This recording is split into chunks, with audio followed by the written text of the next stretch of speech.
Je parle de l'éveil de conscience. Voilà. L'éveil des consciences, la spiritualité, Voilà, c'est ton domaine de prédilection. Voilà. La Terre, c'est un endroit, ce qu'il faut retenir, c'est que vraiment la Terre est un endroit stratégique et qu'elle fait l'objet de nombreuses convoitises, justement, de beaucoup d'espèces. Donc en fait, c'est l'inverse. Plus tu manges des produits animaux, plus tu es malade. Voilà, les lentilles, je les aime bien avec des petits lardons. Ouais, mais c'est pas des lardons, c'est des bouts d'un animal trucidé. Ah, tu vois, tu détruis le rêve, là. Il y a des concerts de plantes comme ça. Mais là, Alors, c'est un scoop, non, ça, ce que non, vraiment. des plantes musiciennes. Ouais. Mais oui, la musique, c'est utilisé. Donc, par exemple, tout ce qui est Rihanna, etc., Lady Gaga. Donc ça, tu sais bien, voilà. Ouais. Donc ça, ces personnes-là, ce qu'il faut savoir, c'est qu'elles sont toutes sous contrôle mental. Donc ça, on parle même plus des implants. Elles sont des dissociations de personnalité. Bonsoir, bienvenue sur la Libre Antenne, comme presque tous les soirs, 21h, minuit, sur metatv.org, c'est la saison 2. Et ce soir, on est avec nous comme invité Laura Marie. Bonsoir Laura. Bonsoir Thépa. Donc voilà, très content de t'accueillir. Il y a tous les modérateurs, évidemment, qui sont au taquet, Rénuit, Jonathan, Iris. Ils n'ont pas loupé cette émission-là, je note, hein, les gars, hein, Jonathan, Iris. Hein, vous n'avez pas loupé là, hein, là vous êtes bien présent. Alors bonsoir à la régie, bien sûr, il y a Steph. Bonsoir à tous les métanotes connectés, puis ils sont nombreux aussi quand même, Anarchique, Sucre Candia, One Steve One, voilà, Gâche Espoir, Ganondor, Violou, Lionpart, Dams, Abekoum, Brahms, Mick, Parisis, Nostou, Le Robin, Fonge de Brie, Balzin, Erani, Vanopa, Spoufel, voilà, Monsieur Pringles, El Benito, Néo, Émilie. Ah voilà, il y a une fille quand même, Émilie. Parce que c'est vrai, malheureusement, il n'y a pas assez de présence féminine hein, sur MetaTV. On nous le faisait remarquer, ah une fille à MetaTV, mon Dieu. Parce que c'est vrai qu'il y a moins d'invités filles. Comment se fait-ce? Bah, c'est vrai que... Sans jeu de mots, hein, parce que non, mais je les connais, parce qu'ils sont derrière là. C'est vrai que les sujets que vous abordez, je pense que sont quand même assez masculins, puisqu'ils sont assez... c'est des sujets de société assez difficiles, donc il y a peut-être moins de femmes qui veulent se lancer dans l'arène et puis parler de ces sujets-là. Je pense que c'est ça. Après, là, au niveau spiritualité, c'est vrai qu'il y a plus... peut-être il y aurait plus de femmes qui pourraient en parler, ça c'est sûr. Ouais. Ah bah, c'est pour ça qu'on est bien content de t'accueillir dans l'arène, nous, puisque toi tu as accepté de te lancer. Alors, Laura, il faut que je remonte mon micro, voilà. Donc, justement, alors, pour te présenter, toi, tu es une, allez, j'aime pas le mot, mais si on le dit, spécialiste, non, Ouais, non, ça fait, non, pas spécialiste, mais bon, je parle de l'éveil de conscience. Voilà. L'éveil des consciences, la spiritualité, voilà, c'est ton domaine de prédilection. Voilà, alors il y a tout un tas de vidéos disponibles où tu développes ce sujet. Alors c'est quoi la genèse de tout ça? Parce que on a l'impression, moi quand je te vois, j'ai l'impression qu'il y a eu une espèce de déclic, de chemin de Damas. À un moment donné, il y a eu quelque chose qui s'est passé et puis un espèce d'éveil, je ne sais pas comment on appelle ça. Ouais, c'est ça en fait. C'est-à-dire que j'ai toujours été quand même plus ou moins connectée, enfin même plus que moi, à tout ce qui m'entourait, les autres humains. Je disais toujours, j'ai l'impression de voir l'âme des gens. Je me sentais très connectée aux animaux. J'étais ce qu'on appelle un enfant hypersensible. Donc, c'est-à-dire que quand on est hypersensible, tous nos sens sont développés, donc c'est-à-dire l'ouïe, l'odorat, le toucher, le goût, la vue, tous nos sens sont décuplés. Donc j'avais beaucoup de difficultés à l'école puisque je ressentais tout avec les autres enfants et puis j'aimais pas l'injustice, toutes ces choses-là. En fait, j'étais vraiment très sensible. Après on grandit, on apprend à se renforcer, on rentre dans le monde du travail, mais au fond de nous, on sent quand même qu'il y a quelque chose qui cloche dans cette société, bien sûr, sinon tu ne ferais pas non plus cette émission. Donc on met un peu tout ça de côté pour essayer de rentrer dans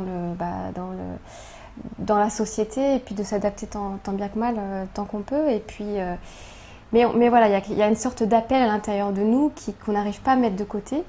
Et cet appel-là est vraiment ressorti profondément, en fait, du plus profond de moi.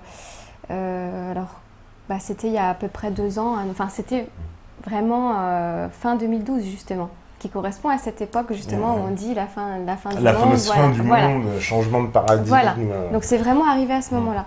Donc là, j'ai vraiment eu un gros éveil, vraiment un très très gros éveil sur mon rôle ici, sur Terre, c'est-à-dire sur ce que je suis appelée à faire et mes capacités. Et donc, mes intuitions m'ont vraiment fortement demandé à passer à l'action, c'est-à-dire à écrire, de commencer un blog vraiment sur la spiritualité, parce qu'avant j'étais dans la transformation physique, j'aidais les gens à se transformer physiquement.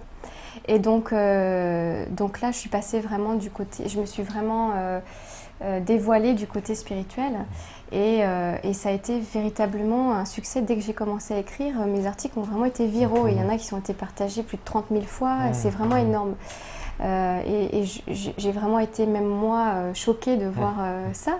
Puisque pour moi, j'écrivais ça au début pour moi et puis quelques personnes sur le net qui allaient tomber dessus par hasard.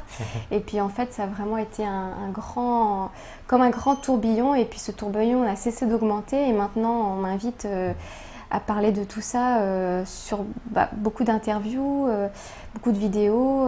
Les blogueurs me demandent comment je fais pour avoir autant de visites sur mon site.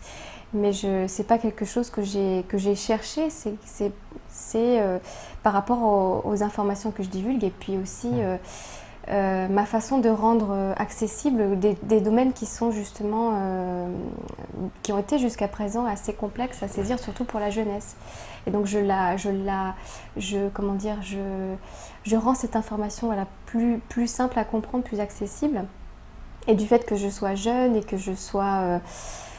justement, je corresponde à ce qu'un jeune normal est,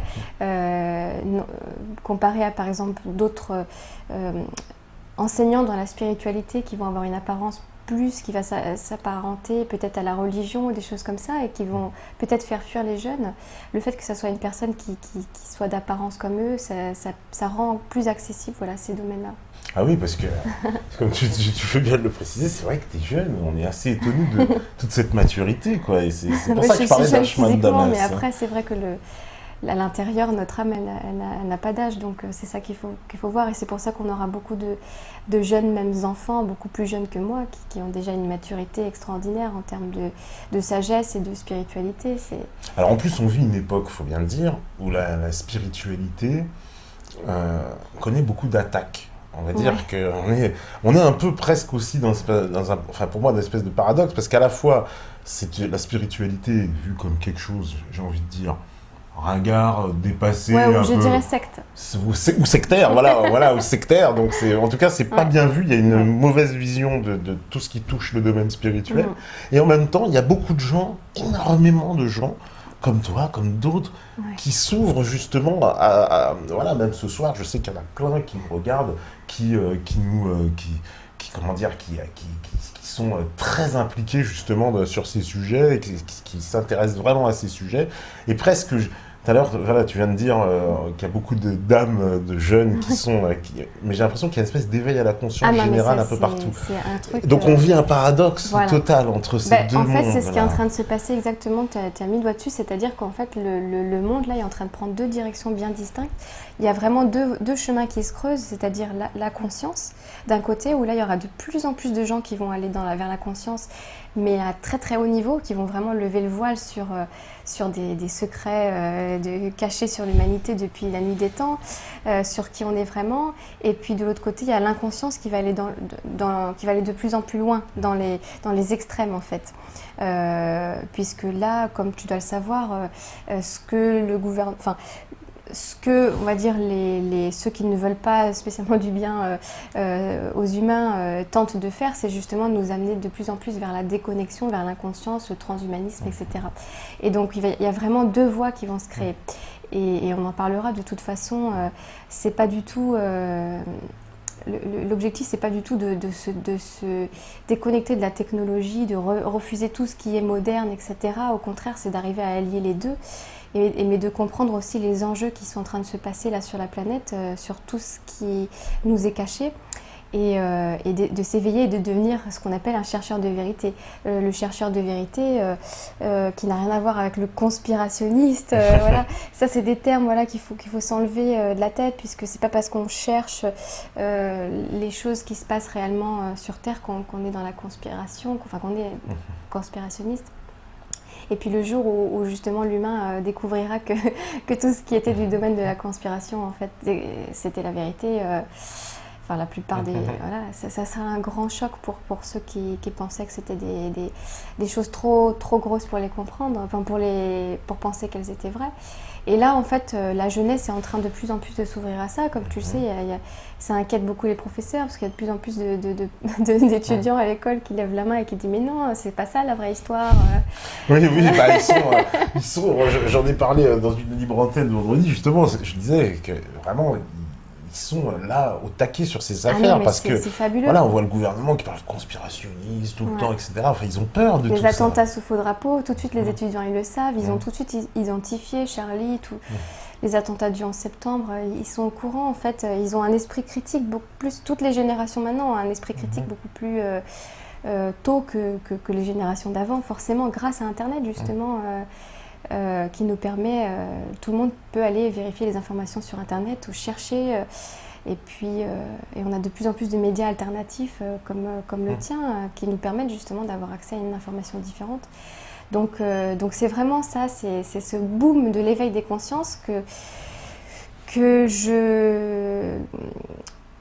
Alors, je ne vais pas dire représente parce que je ne suis pas la seule, mais je fais partie des personnes qui représentent ce boom de l'éveil et qui guident toute cette jeunesse qui s'éveille à tout ça et qui est un peu perdue et qui n'arrive pas à mettre des mots sur ce qu'elle ressent.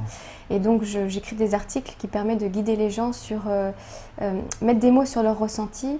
Et ainsi, en lisant ça, ils se disent « Ah, je ne suis pas seule, il y a au moins quelqu'un d'autre qui le vit. » Et puis, ils savent que même moi, je ne suis pas seule puisqu'ils voient tous les commentaires. Et puis, j'ai créé un groupe qui a déjà réuni 14 000 membres sur Facebook, qui s'appelle La Nouvelle Génération Consciente. Et donc, plus mes pages Facebook, ma newsletter. Donc, en fait, on forme toute une espèce de communauté de jeunesse consciente, justement, qui a cette conscience qu'elle n'est pas que ce corps physique, elle existe sur d'autres dimensions, mais sans tomber dans le côté New Age débile, je vais le dire clairement, parce que moi je suis totalement contre ce côté-là de New Age, aseptisé, niais, où tout est beau, tout est rose, on refuse de lever le voile sur les vérités. Moi, c'est un mix des deux, c'est un mix de ce que tu fais toi, c'est-à-dire de parler du monde réel, de ce qui se passe vraiment dans le monde, mais également sur d'autres plans plus spirituels. En fait, le tout, c'est d'être équilibré dans les deux. Il ne faut pas rester que dans le monde matériel et pas que dans le monde spirituel. Il faut mélanger les deux, voilà. Un équilibre, c'est un peu comme en alchimie, quoi. Un équilibre entre l'esprit et la matière. Ah non, mais c'est obligé, sinon on tombe dans les extrêmes et c'est là qu'on n'est plus crédible, c'est là qu'on n'a plus les pieds sur terre ou qu'on est... C'est pas possible, on ne peut pas être équilibré sinon. Et est-ce que les religions monothéistes, parce qu'on ne peut pas parler de toutes les autres, mais on va dire les monothéistes, les principales, apportent une solution spirituelle justement à ce monde? La question. Les religions... elles partaient toutes de vrais enseignements. De toute façon, les prophètes qui ont existé, qui sont à la base de ces religions, mais qui n'ont pas, eux, souhaité créer ces religions. C'est après d'autres humains qui ont comment dire, cousu des choses tout autour de ces prophètes. Mais à la base, un enseignement comme tu ne tueras point ou tu ne feras pas... à quelqu'un d'autre ce que tu n'as pas envie qu'on te fasse à toi. Ce sont des enseignements vrais. Après, c'est qu'il y a des choses qui ont été cousues tout autour, qui ont emprisonné, enfermé, mis dans des dogmes les humains. C'est ça qui est pas bon. Et c'est la même chose qu'on constate aussi dans le New Age. C'est à partir du moment où on enferme un humain dans un dogme, où il doit penser d'une certaine manière, où il n'est plus libre d'agir, de s'habiller, de penser comme il le souhaite, là c'est que c'est pas bon.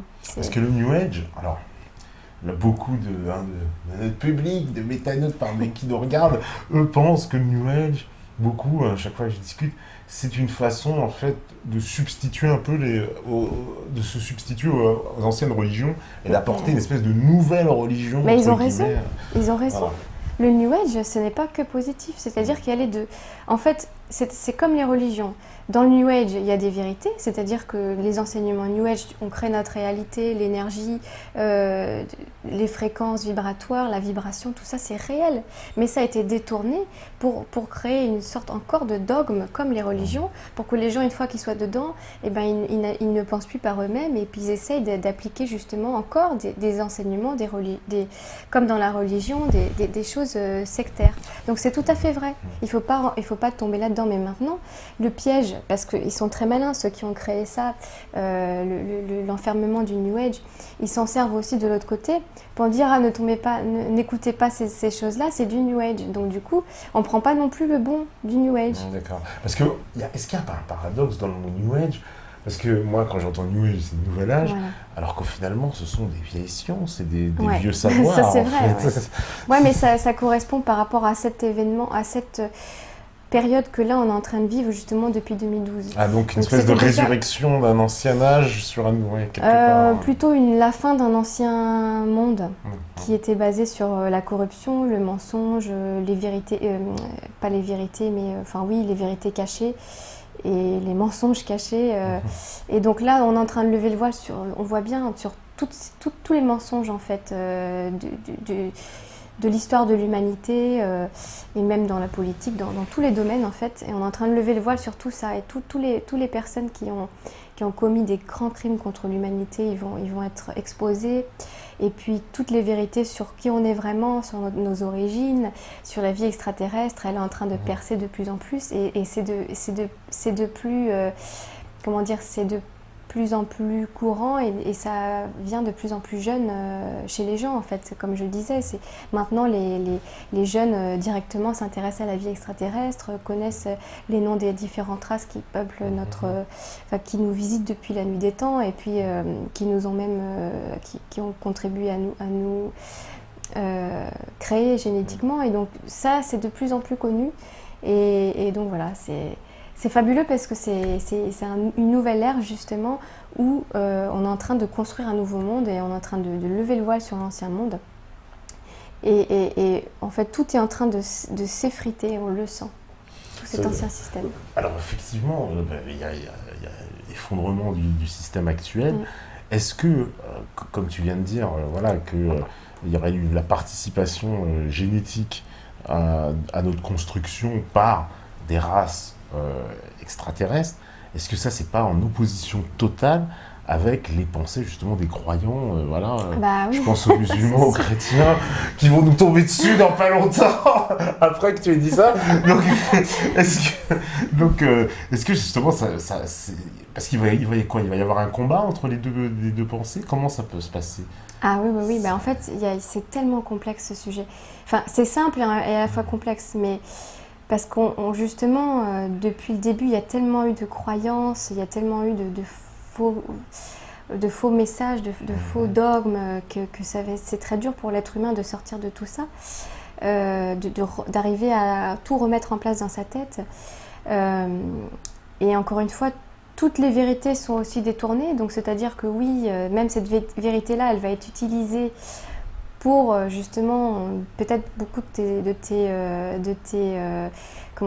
invités en ont déjà parlé, mais créer ce fameux nouvel ordre mondial. Donc c'est-à-dire qu'ils veulent aussi créer une justement religion mondiale, rassembler tout, faire chuter les religions pour créer une seule commune. Donc il y a beaucoup de pièges en fait à tous les niveaux. Mais en tout cas, toute l'histoire de l'évolution, qu'on provient du singe, de Darwin, tout ça, c'est des choses, maintenant on a suffisamment de preuves qui démontrent que c'est totalement erroné et puis que Darwin faisait partie justement des gens qui ont manipulé l'humanité, lui-même en étant peut-être aussi manipulé, mais avec la fameuse histoire du chaînon manquant, il y a beaucoup maintenant d'historiens ou d'archéologues qui ont retrouvé des vestiges de corps humanoïdes qui faisaient plusieurs mètres de on va dire 7 mètres de haut, notamment Michael Tellinger, je ne sais pas si tu le connais. Donc il y a beaucoup de chercheurs maintenant qui démontrent que l'origine de l'humanité qu'on nous a donnée est erronée. Ça ne veut pas dire qu'il n'y a pas un Dieu créateur, qu'il y a pas... mais c'est pas forcément de la manière dont on nous l'a appris depuis qu'on est. Oui, avec l'évolution, les singes qui deviennent. Ouais. Voilà, qui descendent là, puis... Et puis qui évolue vers vers tous les différents types d'hommes préhistoriques qu'on a eus, mais le singe reste... donc en fait, normalement, quand on évolue, toutes les anciennes versions de nous ne sont plus là. Et là, il n'y a pas toutes les anciennes versions des hommes préhistoriques, mais il y a encore le singe, donc c'est bizarre.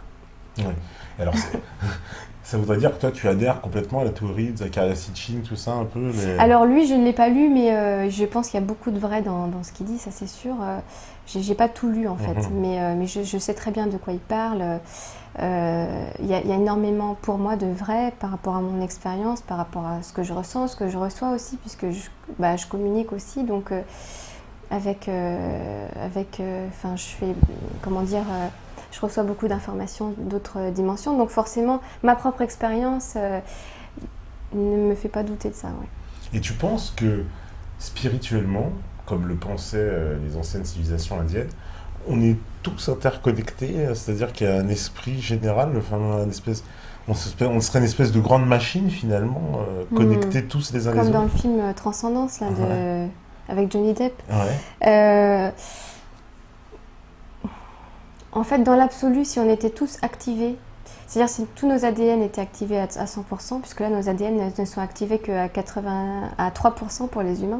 Il y a 97%, je ne sais pas si tu as déjà entendu, de junk DNA, l'ADN poubelle. L'ADN poubelle, comme voilà. on dit, parce qu'on ne sait pas quoi voilà, on ne sait pas à quoi il sert. Bon, voilà. Donc c'est vrai que la nature, elle nous aurait fait qu'avec 3% d'ADN actif et puis le reste qui ne servirait à rien. Donc c'est ça, ce fameux 97% d'ADN qui reste, c'est ces fameux gènes qui ont été volontairement désactivés en nous pour ne pas qu'on s'éveille aux autres dimensions, pour ne pas qu'on puisse capter les autres dimensions. Donc c'est-à-dire que si j'ai que 3 brins d'ADN qui sont activés sur les 12, ça me permet de pouvoir capter que les 3 premières dimensions qui sont les dimensions physiques, hauteur, largeur, longueur.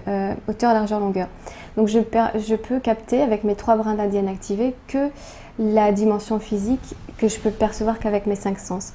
Maintenant, si j'avais mon brin d'ADN 4, 5, 6, 7 qui correspond aussi aux 12 chakras qu'on a, donc du coup, là, je pourrais percevoir les autres dimensions. Donc il y a certaines personnes qui, elles, peuvent percevoir ce qu'on appelle la 4e dimension, puisqu'elles peuvent percevoir les morts, par exemple, les désincarnés. Les entités, ces entités-là, elles sont dans la 4e dimension. Donc eux, ça veut dire qu'ils sont en 3e dimension, ils ont leur corps de matière, mais ils sont capables de capter déjà la 4e dimension.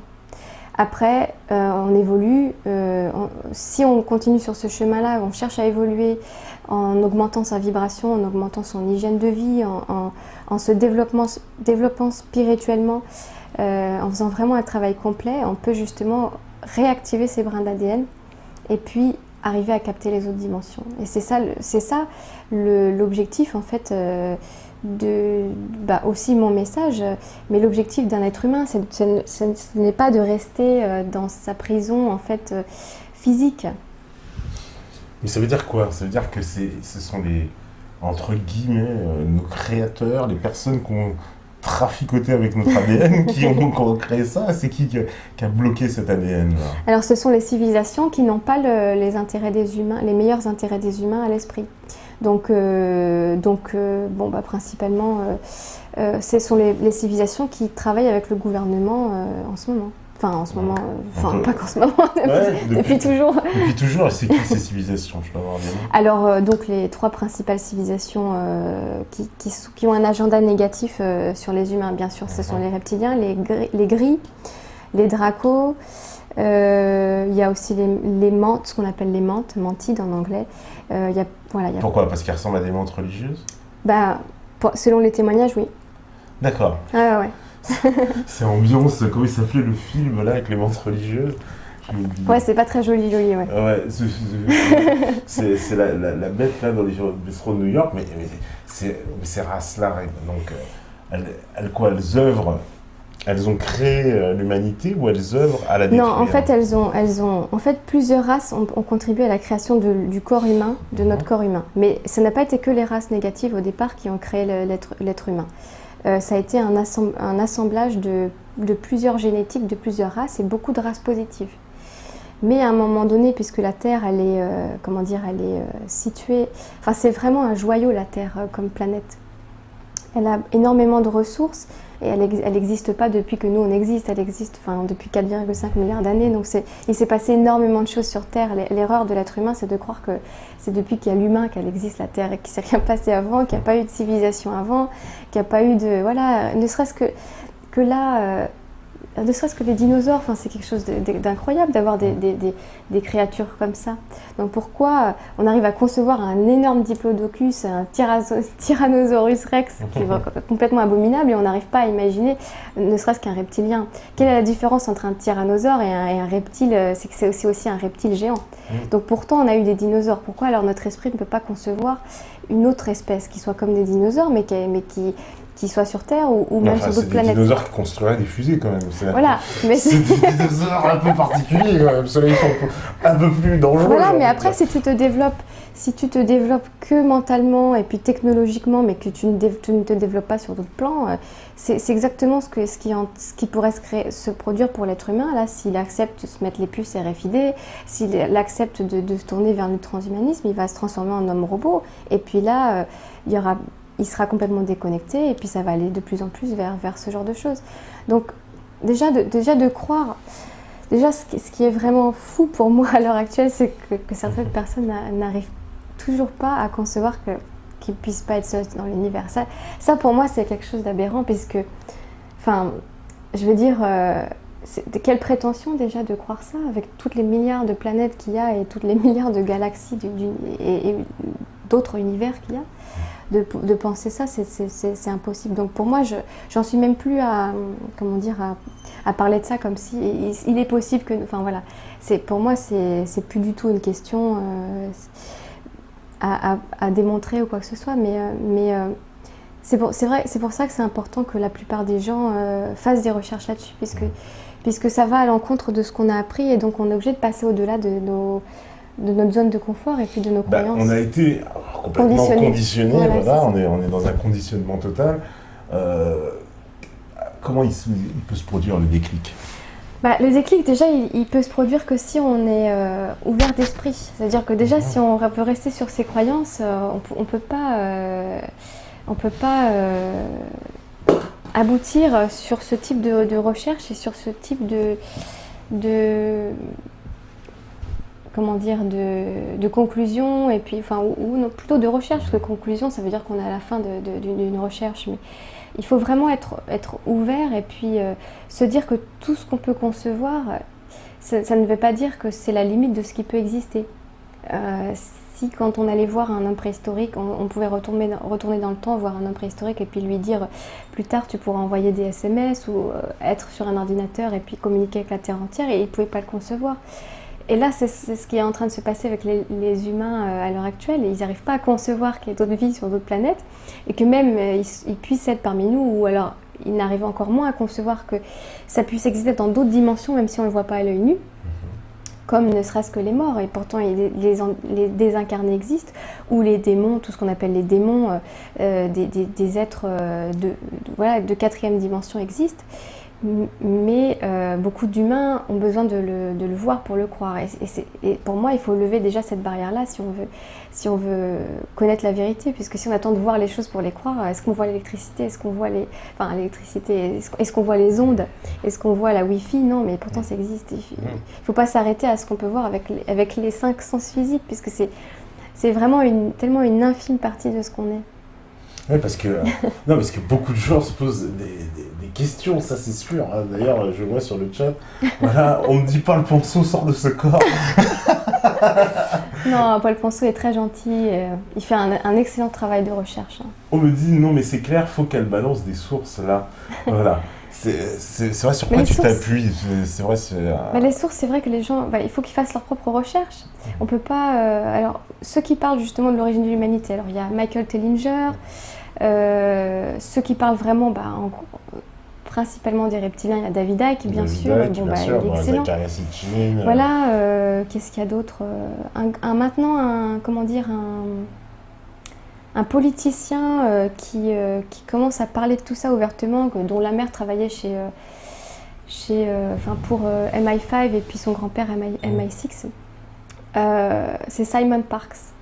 Il est vraiment excellent. Donc lui, c'est un homme politique anglais qui maintenant parle ouvertement de tout ça. Il a décidé de tout dire, alors qu'il est homme politique encore. Il a décidé de tout dire sur les échanges avec le gouvernement et les extraterrestres. Lui-même a été élevé par justement une des races extraterrestres. Et donc, du coup, il a décidé de tout dire. Et puis, c'est absolument fabuleux ce qu'il transmet. Également, c'est un Britannique Oui, c'est un Anglais. Simon Parkes, Parkes. Également, Paul Hellyer, le Premier ministre. Paul Hellyer, l'ancien Premier ministre canadien. De la Défense du Canada. Donc, c'est quand même des sources, c'est quand même des gens qui travaillent dans l'armée, dans la défense depuis longtemps et qui ont eux-mêmes eu des expérimentations, enfin des expériences plutôt. Paul Hellyer, on le met tout de suite évidemment. Rôdeur aussi, oui, on en parle de rôdeur. Il y en a énormément.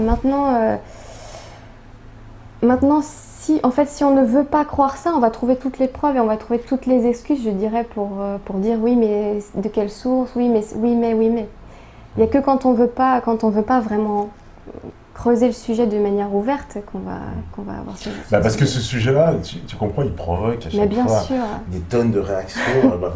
Évidemment, tout de suite sur le chat, on me dit, je parle des reptiliens, etc. Mais c'est-à-dire que ce sujet fait tout de suite bondir. Moi, ça me fait rigoler parce qu'en fait, quand on a la vision vue d'en haut et puis qu'on sait de quoi on parle, en fait, on comprend, moi je comprends, enfin j'en veux même pas aux gens qui réagissent comme ça me fait rigoler parce que c'est pas méchant et puis des fois si ça peut être méchant sur certaines personnes, mais moi mon message je le passe pour les personnes qui sont vraiment intéressées en fait qui le ressentent en eux depuis petit, parce qu'il y a beaucoup de gens qui le ressentent et puis il n'y a pas beaucoup de gens qui en parlent publiquement.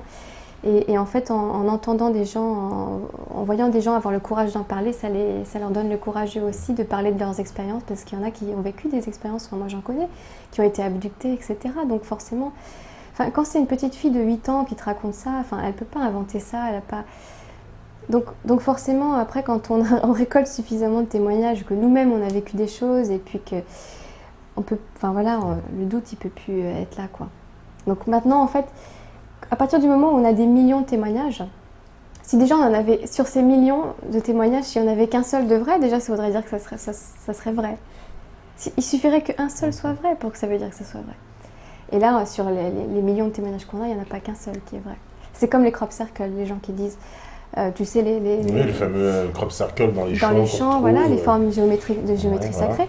Les gens disent ah oui mais celui-là il est faux, celui-là il est faux, celui-là il est faux, mais sur les milliers qu'il y a, il suffit qu'il y en ait un seul de vrai pour que ça veut dire que ça vaut le coup de se pencher sur la question. Il suffit d'un seul pour que ça veut dire que ça existe. Et là en l'occurrence il n'y en a pas qu'un seul qui est vrai.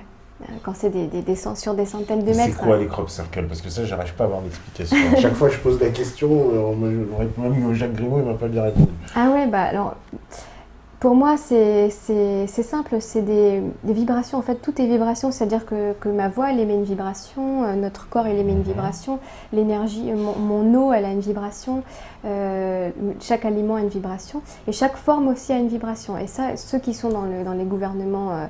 on va dire dans tout ce qui est sciences occultes, ils le savent parfaitement, donc c'est-à-dire qu'ils vont utiliser justement les symboles, donc tous les logos de franc-maçonnerie, les choses comme ça, dans leurs rituels, tu sais, pour justement... Ils jouent de ça, tu veux dire. Ah, mais ils utilisent les symboles, mais dans l'autre sens, c'est-à-dire que ça peut envoyer une certaine fréquence sur la Terre, ça peut ouvrir certaines portes sur d'autres dimensions, et puis ça permet d'invoquer certaines entités s'il y a une certaine vibration. Donc tout ça c'est très connu c'est pour ça que ça me fait rigoler, parce que de l'élite et puis de tous ceux qui pratiquent la magie noire, la magie blanche, tous ceux qui s'intéressent vraiment à tout ce qui est occulte connaissent déjà ça depuis très longtemps, et donc c'est pour ça que c'est rigolo, puisque c'est tellement plus un secret en fait. Et donc chaque forme en fait émet une vibration. Donc si on utilise ça à l'inverse, c'est comme la musique, c'est comme les notes de musique. Si on utilise attention, ton micro est tombé. Si tu utilises cette technique-là pour justement émettre des vibrations positives sur Terre, donc là tu peux faire vraiment des choses extraordinaires. Donc les crop circles ne proviennent pas tous des mêmes origines, mais ceux qui sont là avec des formes de géométrie sacrée vraiment parfaites sont là justement pour mettre une empreinte énergétique, envoyer une vibration vraiment très forte sur la Terre, avec cette forme géométrique-là qui est vraiment ancrée dans la Terre. Donc, typiquement, si j'avais une fleur de vie sur moi, par exemple en collier, j'émettrais, ça me procurerait une certaine vibration, une certaine fréquence, ça pourrait me protéger, ou voilà, ça émettrait une certaine vibration. Après, si on le fait vraiment en géant sur des centaines de mètres sur la Terre, c'est ce que ça fait sur la Terre. Ça procure. Qui fait ça Eh ben, donc c'est certaines civilisations extraterrestres qui sont là pour justement aider la Terre à augmenter sa vibration, puisque là tout est fait pour diminuer la vibration de la Terre avec les fréquences envoyées par la musique, par les ondes, la technologie, les chemtrails, tu sais, tout ce qui est envoyé dans le ciel. Donc tout est fait pour maintenir la Terre vraiment dans une vibration très très basse, pour que l'humain ait la tête sous l'eau. Et il y a des aides extérieures, au même titre qu'il y en a qui sont là pour maintenir la tête des humains sous l'eau, il y en a qui sont là pour les aider à lever la tête, et qui envoient des petits signes comme ça, enfin plutôt des gros signes, mais que quand on ne veut pas voir quelque chose, même ça a beau faire des centaines de mètres, quand on ne veut pas le voir, on ne le voit pas, mais quand on commence à s'y intéresser, et puis qu'on va à l'intérieur de ces crop circles avec des appareils technologiques, et qu'on se rend compte qu'en fait ça explose, les GPS explosent, des appareils qui permettent de mesurer les vibrations, et qu'on voit l'aiguille qui va à fond. Et donc, il paraît qu'il y a du magnétisme. Mais oui, c'est complètement. Donc du coup, voilà. Les plantes aussi sont courbées d'une certaine façon. Qui est totalement différente. Et elles ne sont pas cassées du tout comme on croit, elles sont juste courbées, ouais, c'est ça. Voilà, donc en fait, là, on a suffisamment de preuves maintenant pour celui qui veut s'éveiller à tout ça, d'aller chercher là-dedans, de se rendre lui-même sur ces lieux-là, avant de rejeter, de vraiment étudier un minimum le sujet pour avoir un minimum de connaissances là-dessus, quoi. Mais pourquoi il y a cette soudaine, j'ai envie de dire, activité extraterrestre assez intense sur Terre? Il va se passer quelque chose? C'est quoi? Il y a un danger qui nous guetterait tous? C'est quoi? Pourquoi dans notre époque on vit cette suractivité extraterrestre? Tiens, quelqu'un parle de Nassim Haramein que je vais rencontrer justement après-demain à Paris. D'accord. Donc voilà. Donc je voudrais l'inviter d'ailleurs, on me dit ouais. Pourquoi pas. Ouais. Alors attends, ta question c'était pourquoi en ce moment. Alors c'est tout simple, puisque en fait là jusqu'à présent en fait on laissait les humains faire un petit peu ce qu'ils voulaient, mais là le danger c'est l'arme nucléaire, comme tu sais. Et à partir du moment où si on utilise l'arme nucléaire sur la Terre, ça va impacter toutes les autres planètes autour. Là, on ne peut plus laisser les humains en fait rester dans leur inconscience, et on est obligé de leur apporter d'intervenir. Ces civilisations-là positives envers l'humanité interviennent principalement pour l'arme nucléaire. Donc justement, les collègues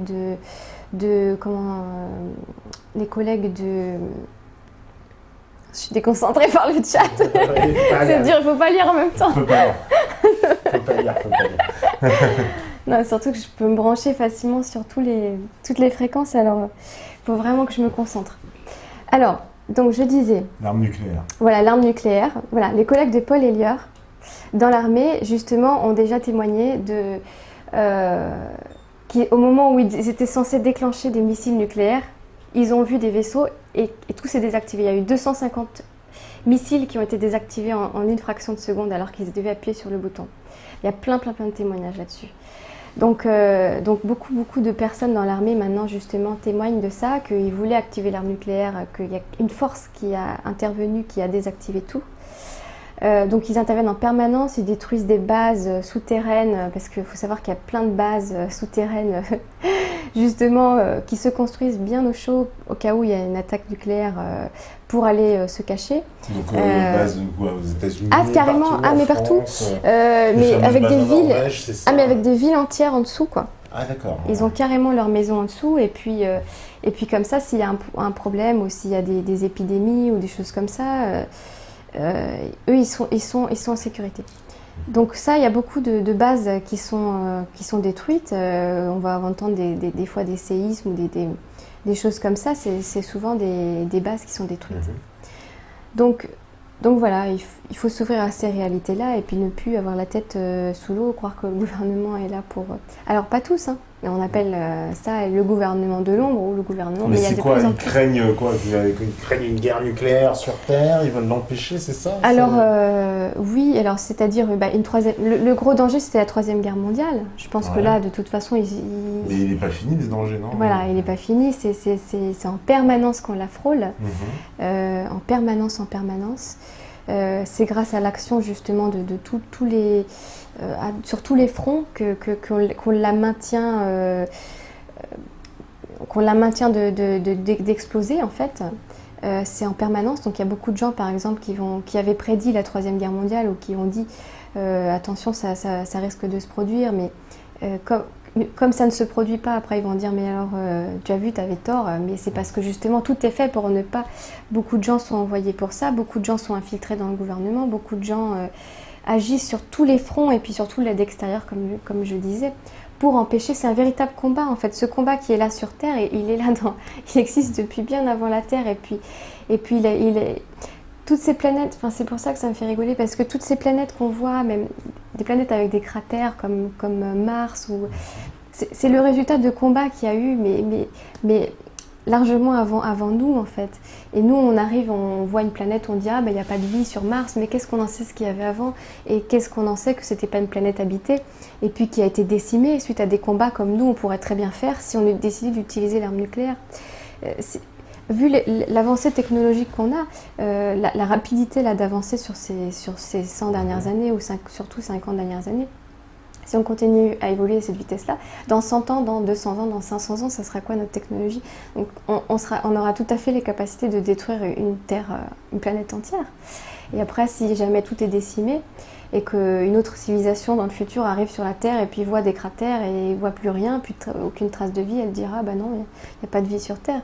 Mais alors que nous, on aura pourtant existé, et puis plein d'autres civilisations. Donc là, en fait, le risque, c'est vraiment la destruction de la Terre. De toute façon, là, ça fait longtemps que la Terre vit à crédit sur ses ressources naturelles, que les humains, vivent à crédit sur la Terre, ses ressources naturelles, puisque ça y est, on utilise plus de ressources qu'il n'y a de disponibles sur la Terre. Oui, les ressources sont... On épuise tout, on détruit les mers, on détruit les animaux, 60 milliards d'animaux massacrés par an, les arbres, on détruit tout en fait, toutes les forêts. Donc là, c'est plus possible. Si on continue comme ça, on n'aura plus d'oxygène, on n'aura plus d'eau potable, on n'aura plus de... Donc en fait, c'est de la logique, ça, il n'y a même pas besoin de croire aux extraterrestres pour voir dans quelle direction on va. Mais voilà, mais dans ce scénario-là, c'est ça, parce que bon... Voilà, donc il y aurait des extraterrestres qui voudraient nous empêcher de faire une guerre nucléaire. Bon, ça, on peut bien le comprendre. Ouais. Mais c'est quoi leur intérêt? Préserver la Terre? Pourquoi? Oui, préserver la Terre, parce qu'en fait, la Terre, c'est vraiment une planète magnifique. Ah, à ce point-là? Ah oui. Dans quoi? Dans tout l'univers, on est si singulier? Dans cet univers-là, c'est vraiment une planète qui a fait l'objet de... Cet univers-là, il y aurait d'autres univers? Oui, voilà, il y a d'autres univers. Mais dans cet univers-là et dans ce système solaire-là, principalement, la Terre, c'est vraiment la planète qui fait l'objet comment on appelle ça? De l'attention, en fait. Puisque, justement, parmi notre système solaire, on le voit bien, c'est celle qui a des mers, qui a autant d'espèces animales, enfin, une forme de vie avancée et si développée. Et et puis également, elle est placée à un certain endroit dans le système solaire et dans l'univers qui permet certaines portes, certaines interactions, certains passages. Voilà, bon, ça va paraître de la science-fiction, mais pourtant c'est bien réel. Elle est à un endroit stratégique dans l'univers qui fait, comme on le voit souvent dans les films comme Star Trek, etc. Il y a le trou noir, il y a certains passages, à certains endroits, on peut passer. Ça veut dire on peut passer d'un univers à l'autre, quoi? Voilà, on peut passer d'une dimension à l'autre, Donc la Terre, c'est un endroit, ce qu'il faut retenir, c'est que vraiment la Terre est un endroit stratégique et qu'elle fait l'objet de nombreuses convoitises, justement, de beaucoup d'espèces, justement par rapport à ça. Et même au sein de la Terre, il y a différentes... tu sais, nous, du point de vue tout en bas, on va se dire ah, ils font la guerre, alors tel pays fait la guerre contre tel pays. Mais en fait, c'est pour d'autres raisons, c'est pas pour les... C'est pour le territoire, mais parce que sur ces territoires-là, il y a justement certaines portes interdimensionnelles. Donc tel pays va vouloir attaquer tel pays. Ça pourrait être par exemple le cas avec la guerre en Irak. Alors voilà, parce que j'ai entendu beaucoup de choses sur la guerre en Irak. Les Américains sont allés là-bas. On connaît le fameux coup de téléphone de George Bush à Jacques Chirac qui lui dit « Agog et Magog, il faut aller les chercher en Irak ». Tout ça authentifié par... C'est souvent parce que sur ce terrain-là qu'ils veulent, il y a certaines portes qui permettent à certaines de passer dans d'autres dimensions. Donc en fait, nous, on est le dernier maillon de la chaîne et on va croire que c'est pour des histoires de... je ne sais quoi, politique, alors que c'est économique, alors que c'est un niveau qui va vraiment au-delà de ça. Mais alors, ça voudrait dire que, est-ce que parmi nos élites, donc, il y aurait donc ces reptiliens qui seraient là, qui ne seraient pas tous humains, quoi. C'est ça que ça veut dire. Non, parce que moi, si je vais au bout du raisonnement, je me dis, bon, l'humanité est particulièrement mal gérée depuis beaucoup de temps. Au bout d'un moment, est-ce que ce sont vraiment des humains finalement qui gèrent l'humanité, puisque pour être aussi mal géré, il faudrait se dire, la fameuse expression, c'est pas humain, quoi. Ouais. Bah bien sûr. Alors en fait, ce qu'il faut comprendre, déjà l'erreur qu'on commet souvent, c'est de croire qu'on est tous égaux dans le sens que on voit tous les corps humains et de croire que tout ce qui est à l'intérieur de ces corps est égal.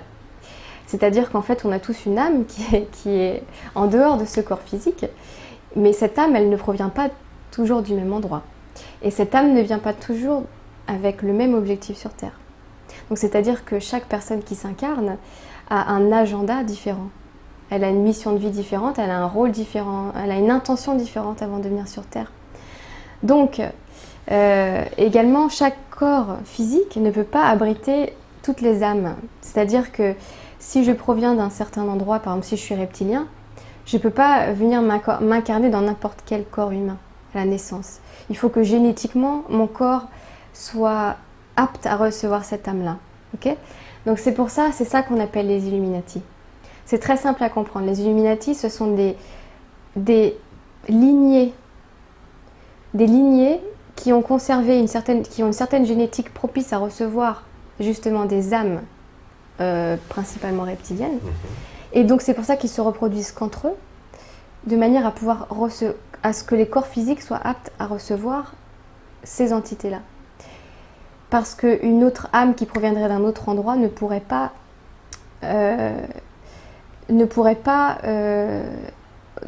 toutes les âmes, encore une fois, ne peuvent pas rentrer dans n'importe quel corps physique. Il faut que génétiquement, ça soit propice à accueillir cette âme. Mais alors, ça veut dire qu'eux-mêmes, génétiquement, ont des gènes, si j'ose dire, des reptiliens eux-mêmes. Alors, exactement. Et c'est pour ça qu'ils sont très vigilants sur leur lignée, et c'est pour ça qu'on a assisté à tant de déviations comme Hitler et tout ça. Eux, ils avaient parfaitement connaissance de tout ça, que chaque corps humain est différent dans le sens qu'on n'a pas la même génétique et on ne peut pas accueillir les mêmes âmes. Ça va très loin. Mais quand on comprend ça, tout est logique. C'est-à-dire Hitler, parce que Hitler était très, effectivement, basé sur la race, sur la génétique, c'est ça. Épurer les races, etc. Donc en fait, c'est le même système que les Illuminati qui veulent justement avoir une lignée. C'est facile à comprendre, tu sais, Bon, de toute façon, les films qui expliquent de manière plus claire tout ça, c'est Matrix et Jupiter. Enfin, entre autres, par les frères Wachowski, voilà. Donc Matrix, ça explique tout à fait la réalité dans laquelle on vit. On vit dans une matrice, c'est-à-dire que justement, ces entités ont créé une matrice. Tout autour de la Terre, il y a une matrice qui fait que ça bloque les âmes et ça oblige les âmes à se réincarner sans arrêt, avec le phénomène du karma, etc. Comme chez les hindouistes qui sont très basés là-dessus, quoi. Les âmes créées qui viennent sur Terre. Alors après, donc nous, On voit bien dans Matrix quand Neo est dans son vaisseau avec son équipe et puis qu'il va intentionnellement dans la matrice. Parce que lui, il a conscience, il a réussi à s'en sortir, il s'est débranché. Tu te souviens du film Matrix ? Donc il s'est débranché. Et alors, une fois qu'on est débranché, donc ça correspond à quand on s'est éveillé à tout ça, qu'on arrive à capter les autres dimensions, on communique avec d'autres dimensions, on voit d'autres dimensions. On a le choix, on peut retourner dans la matrice. En fait, comment il faut voir ça ? Les dimensions, c'est une question de comment on va focaliser, où est-ce qu'on va focaliser notre attention. Donc là, par exemple, on est en train de se parler dans la 3e dimension, notre âme, elle est focalisée sur la dimension physique. Notre conscience, plutôt, est focalisée sur la dimension physique. Si après, je me focalise sur une autre dimension, j'essaie de voir les désincarnés, si je me focalise, c'est vraiment ça le mot, je mets ma conscience sur une autre dimension, là je vais pouvoir percevoir une autre dimension. Ou les gens par exemple qui perçoivent les auras, etc. Donc en fait, dans le film Matrix, Neo quand il est dans son vaisseau, il va décider, quand il est sorti de la matrice, qui s'est débranché, ils vont décider volontairement de retourner dans la matrice, donc dans la 3e dimension, mais consciemment, avec leur conscience, qu'ils ne sont pas ce monde dans lequel que ce n'est pas la réalité, que la réalité est sur leur vaisseau, tu comprends ? Et en fait, c'est ça que nous devrions arriver à faire maintenant, si on veut s'en sortir, c'est d'arriver à comprendre qu'on n'est pas que ce corps physique-là, que la réalité-là, elle est certes réelle, mais pas tout à fait réelle, pas comme on l'entend, et d'arriver avec notre conscience de vivre dans ce monde physique-là, tout en sachant qu'on n'est pas que ça, qu'on existe aussi ailleurs. Tu comprends ? C'est compliqué à s'imaginer qu'on vivrait donc ici et en même temps dans une autre dimension. Ah bah oui, totalement. Mais on ne contrôle pas ce qui se passe dans l'autre dimension. Alors, parce que là, c'est The Fringe, là, ça me fait penser tout de suite. Là. C'est quoi ? C'est une série. Ah d'accord. Avec plusieurs dimensions, et justement, tu passes d'une dimension à l'autre, et tu vois ton double dans l'autre dimension. Alors, Ah bah exactement, c'est-à-dire que moi, le matin, je reçois énormément de messages de gens qui m'ont dit, que la nuit je viens les voir, je leur donne des messages, on visite certains endroits, etc. À travers les rêves. Ouais, surtout à travers les rêves. Ouais. Donc en fait, la nuit, à partir du moment où on s'endort et qu'on quitte notre corps physique, on va dans plein d'autres dimensions, voilà. D'accord. C'est-à-dire que la nuit, lorsque je suis en train de rêver, je suis ailleurs, en fait, c'est ça. Mais c'est quoi ? C'est mon âme qui est ailleurs ? C'est parce que... Ta conscience, ouais. Ton âme et ta conscience, ouais. Et quand je rencontre d'autres gens, les autres gens, ils y sont aussi, ça veut dire ? Oui. Ils sont... Alors, parce que des fois, il y a des gens qu'on connaît dans les rêves. Donc, moi, je fais des rêves, je suis avec des gens que je connais, je rencontre d'autres gens que je connais. Alors, ça veut dire que ils sont dans le rêve aussi à ce moment-là ? Alors ça, pas forcément. Il y a plusieurs cas. Des fois, tu les rencontres vraiment, des fois, c'est autre chose, mais des personnes peuvent arriver à faire ça en faisant ce qu'on appelle soit des projections de conscience, soit des voyages astraux. Donc projection de conscience, c'est-à-dire que tu n'as pas besoin de sortir de ton corps, là tu te projettes juste avec ta conscience quelque part. Ou alors les voyages astraux, là c'est vraiment les personnes qui sortent totalement de leur corps physique, ils arrivent à faire sortir leur âme de leur corps pour aller voyager ou rencontrer d'autres personnes. Donc ça mais c'est très courant, ça. C'est très courant, mais c'est-à-dire que tous les humains peuvent le faire ? Dans l'absolu, oui. Mais sauf que déjà, il faut y croire pour arriver à le faire. Et puis, ça demande du travail, de la pratique. Et puis une certaine hygiène de vie, une certaine connaissance, parce que ça comporte des risques. C'est-à-dire que faut pas croire que dans les autres dimensions, il n'y a que des personnes bien intentionnées et puis des âmes bien intentionnées. Ah oui, parce que moi, la première chose qui pourrait me faire peur, c'est de me dire oui, quelqu'un qui va revenir dans mon corps à ma place. Voilà, c'est ça. Ça peut arriver. Ça peut arriver, mais ça, il n'y a pas besoin de sortir de son corps pour que ça arrive. Il suffit d'être anesthésié à l'hôpital, il suffit d'être... Anesthésié à l'hôpital. Ah ouais. On peut se réveiller à 2 ou... ouais.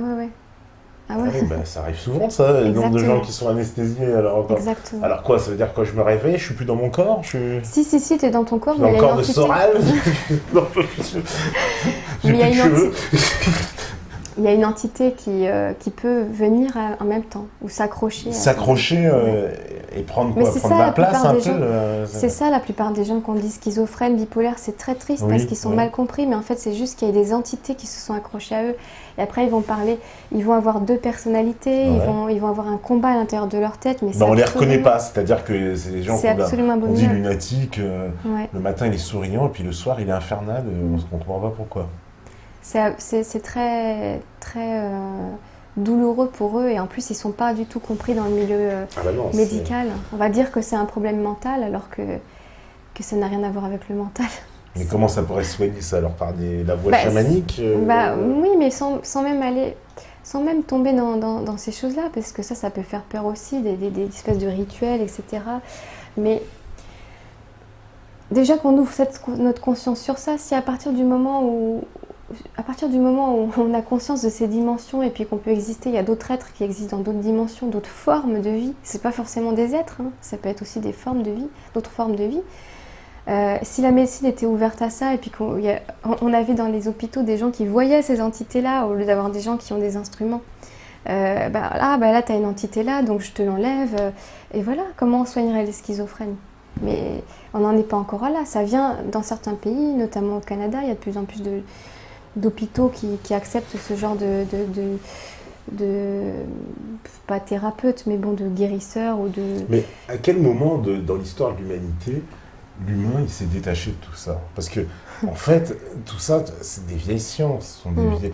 Dire là par exemple quand on parle carrément de désenvoûtement on peut dire et c'est une vieille pratique depuis bien avant même les religions qui se pratiquent encore en Afrique, en Asie, on le sait puisqu'on trouve des traces. Même les prêtres exorcistes, même les prêtres exorcistes au Vatican, ils exorcisent quoi? Bien sûr. Oui. Ils exorcisent bien quelque chose, donc c'est quoi qu'il y a à l'intérieur? Donc ça veut dire que ce sont des vieilles sciences, on le sait. Bien sûr. Alors qu'est-ce qui s'est passé pour dans la religion musulmane, ça s'appelle les djinns. Bien sûr, dans la religion musulmane, ça se fait aussi. Alors les musulmans, on veut dire, on connaît, voilà. Bah oui. Donc à quel moment il y a cette coupure là? À quel moment dans l'histoire de l'humanité? C'est quoi? C'est les religions qui ont fait cette coupure? C'est les religions monothéistes, j'entends. C'est vrai que certaines religions ont justement encouragé à ne pas par exemple, ne pas consulter des voyantes. Alors, c'est vrai qu'il y a des dangers, mais ça a coupé, ça fait une forme d'interdiction. C'est comme si c'était tabou, en fait, tout ça. Et comme si, en fait, le monde de l'au-delà était que négatif, il était dangereux, parce qu'il y a les djinns, il y a les démons, etc. Mais il y a une forme d'interdiction dans les religions, d'aller s'intéresser à ce monde-là. On te dit, tu t'intéresses pas aux esprits, ne va pas les voir, ne parle pas, ne communique pas. Voilà. Donc, du coup, certes, ça permet peut-être de certains dangers, mais de l'autre côté, ça ne permet pas de s'ouvrir à ces réalités-là. Alors, je vais faire l'avocat du diable, c'est bien dans ces cas-là, mais justement, est-ce que justement, c'est pas trop dangereux pour un esprit pas formé, parce que là, on a parlé de quelqu'un qui pourrait s'infiltrer dans notre corps, mais les dangers de rencontrer un esprit puissant quand même et mal intentionné. Parce que tous ceux qui jouent avec ça, on a tous fait des séances de spiritisme avec mets ton doigt sur le verre, mais on appelle vraiment des esprits en faisant ça. C'est très dangereux. C'est très dangereux. Moi, j'ai jamais fait ça. Jamais. Et je sors pas de mon corps non plus. Non. Parce que justement, moi, j'ai conscience des dangers. Moi, mon conseil, c'est de s'y intéresser sans forcément... d'avoir d'abord la connaissance avant de pratiquer. Et de connaître l'ensemble en fait des risques, des avantages, des inconvénients, des dangers, de tout en fait, avant de commencer à pratiquer. Mais déjà juste d'avoir la connaissance de ça permet de prendre du recul sur tellement de choses dans la vie, dans notre quotidien en fait. Ouais. Ça te permet d'avoir du recul en fait. C'est ça qui est important parce que finalement tous les conflits qu'on a, tu sais même